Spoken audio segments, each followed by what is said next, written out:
आदरणीय मित्रहरू नमस्कार।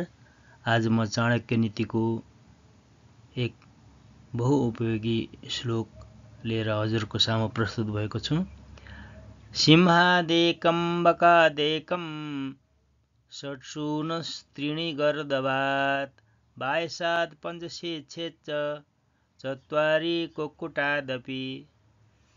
अर्थात् सिंहबाट काम सम्पन्न नहुँदासम्म लागि पर्ने एक गुण, बकुलोबाट ध्यान केन्द्रित गर्ने एक गुण, कुकुरबाट स्वामी भक्त, सुरो, मिठो गहिरो निद्रा लिने, सचेत तथा झटपट उठ्ने, ठुलो महत्वाकांक्षा, थोरैमा पनि चित्त बुझाउन सक्ने वा थोरै खाने जस्ता 6 गुण, गधाबाट थाके पनि जिम्मेवारी वहन गर्न सक्ने, गर्मी ठण्डी जस्ता समस्याप्रति दुखी नहुने र सन्तुष्टि गरी 3 गुण, कौवाबाट सङ्कटका लागि खाना सञ्चय, चनाखो र सावधान रहने, कसैलाई पनि पूर्ण रूपमा विश्वास नगर्ने, विस्तृत भ्रमण गर्ने, गोप्य यौन तथा जति बेला पनि कामुक नहुने गरी 5 गुण,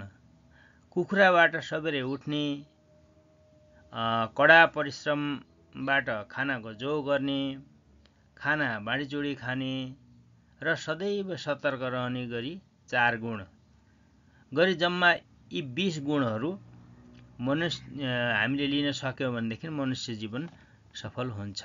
धन्यवाद।